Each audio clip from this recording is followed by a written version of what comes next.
इस बात की तो हैरानी आप में से किसी को नहीं हुई होगी कि सीबीआई को श्री सत्यपाल मलिक के पीछे छोड़ दिया। वो होना ही था। हैरानी इस बात की हमें तो हुई, मुझे पूरा भरोसा है आपको भी हुई होगी, कि ये करने में 10 दिन क्यों लगा दिए साहब ने। तबीयत तो ठीक है साहब की, हमारे 10 दिन लग गए सीबीआई को सत्यपाल मलिक जी को बुलाने में। हमें बड़ी चिंता हो रही है साहब की। या तो सीबीआई और एजेंसीज अब सुन नहीं रहे साहब की, या सोचने में मजबूर हो गए कि करें या नहीं करें, या गर्मी की छुट्टियां हो गई चले गए, हमें नहीं मालूम क्या हुआ। लेकिन 10 दिन साहब को लग जाएं एजेंसीज को सत्यपाल मलिक जी के पीछे छोड़ने में, यह हैरानी की बात है। पूरा देश इंतजार कर रहा था और इंतजार कर रहा है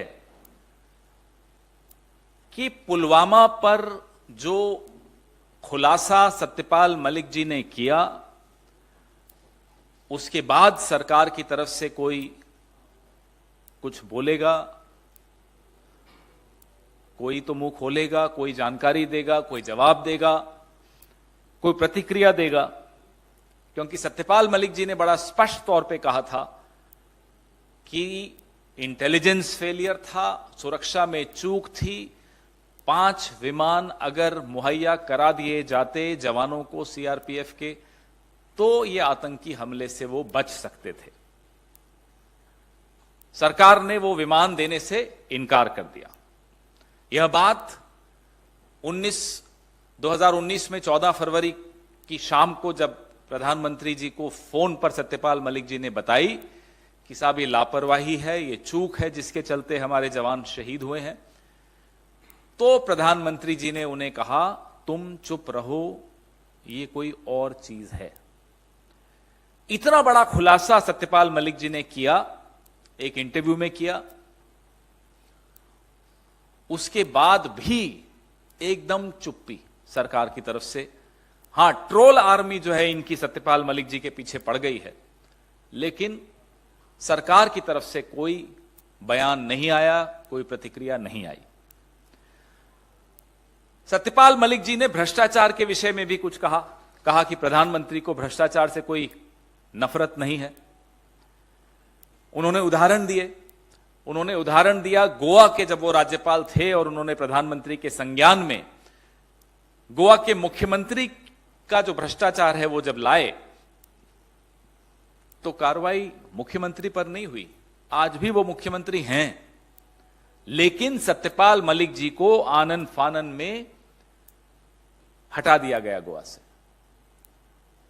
एक विशेष विमान भेजा गया उनको कि यहां से रवाना करो, यहां बैठो भी नहीं, रुको भी नहीं, एक दिन भी नहीं रुको। तो सत्यपाल मलिक जी ने अदानी जी वाले मुद्दे पर भी अपने विचार रखे कि प्रधानमंत्री को यह अदानी वाला जो मामला है वो बहुत भारी पड़ने वाला है। ये तमाम कारण बिल्कुल स्पष्ट तौर पे बताते हैं कि सीबीआई, ईडी और तमाम एजेंसीज अब सत्यपाल मलिक जी का पता उन्हें मिल गया हो, अब वो जा रहे हैं।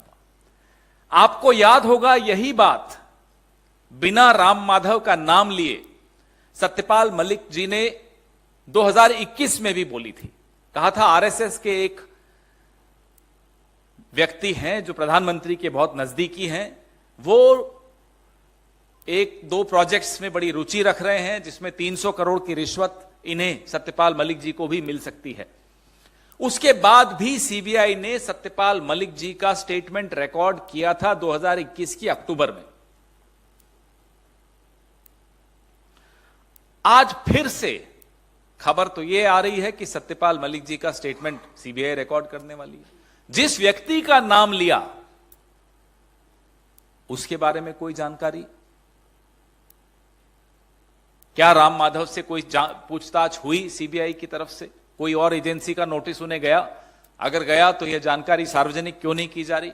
इसमें क्यों छिपाया जा रहा है? क्या राम माधव के तार आरएसएस में और ऊपर तक जुड़े हैं?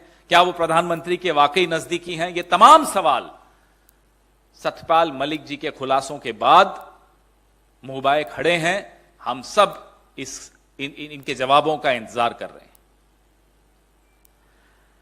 यह संदेश दिया जा रहा है, सीबीआई को सत्यपाल मलिक के पीछे लगाकर एक संदेश ना केवल सत्यपाल मलिक को दिया जा रहा है, और वो संदेश क्या है?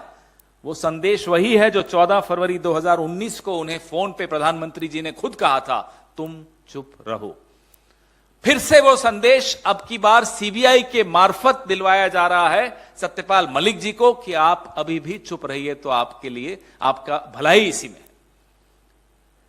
ना केवल यह संदेश सत्यपाल मलिक के लिए है, यह संदेश ऐसे तमाम लोगों के लिए है जो न तो पेड़ हैं और ना ही वो रेड से डरते हैं, उनमें जमीर है, उनके भीतर सत्य की आवाज है, वो आज सवाल पूछने की हिम्मत रखते हैं। तो उनको ये धमकाया जा रहा है कि अगर आप सत्यपाल मलिक जी की तरह मुंह खोलेंगे तो आपके दरवाजे पर भी सीबीआई दस्तक देगी।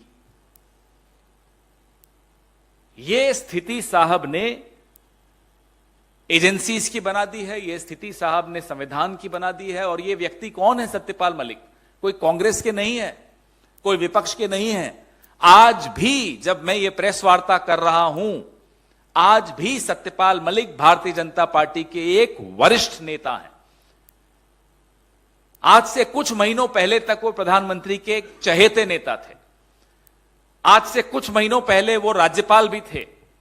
आज से 1.5 साल पहले वो जम्मू कश्मीर जैसे संवेदनशील राज्य के राज्यपाल थे, 2-2.5 साल पहले। तो लगातार आपने उनको एक से एक अच्छी पोस्ट दी। आज जब वो कुछ सवाल पूछ रहे हैं तो आप सीबीआई उनके पास भेज रहे हैं। जिस पर आरोप लगाया, सुना है वो अमेरिका में घूम रहे हैं, और जिसने आरोप लगाया वो अब सीबीआई के चक्कर काटेगा। तो जो राहुल गांधी बार बार हम सबको कहते हैं डरो मत, यह बात अब लोगों को समझ में आने लगी है। यह बात शायद सीबीआई को भी समझ में आने लगी है। 10 दिन इसीलिए लगे होंगे। और सत्यपाल मलिक जी के खुलासों के बाद ऐसे कई लोग हैं जो और कई खुलासे करने वाले हैं। इस सरकार के 9 साल जिस तरह से गुजरे हैं, जिस तरह से निर्णय लिए गए हैं, जिस तरह की नीतियां निर्धारित की गई हैं, ऐसी कई चीजें हैं जो इन्हें ये छुपाना चाहते हैं, और ऐसे कई लोग हैं जो वो बातें बताना चाहते हैं। आने वाले दिनों में आप सबके लिए बहुत रोचक होने वाले हैं और लोकतंत्र के लिए बहुत अच्छे होने वाले हैं, क्योंकि लोकतंत्र की रक्षा सत्यपाल मलिक जैसे लोग ही करते हैं जो सही वक्त पे बोलना जानते हैं। आपके सवाल।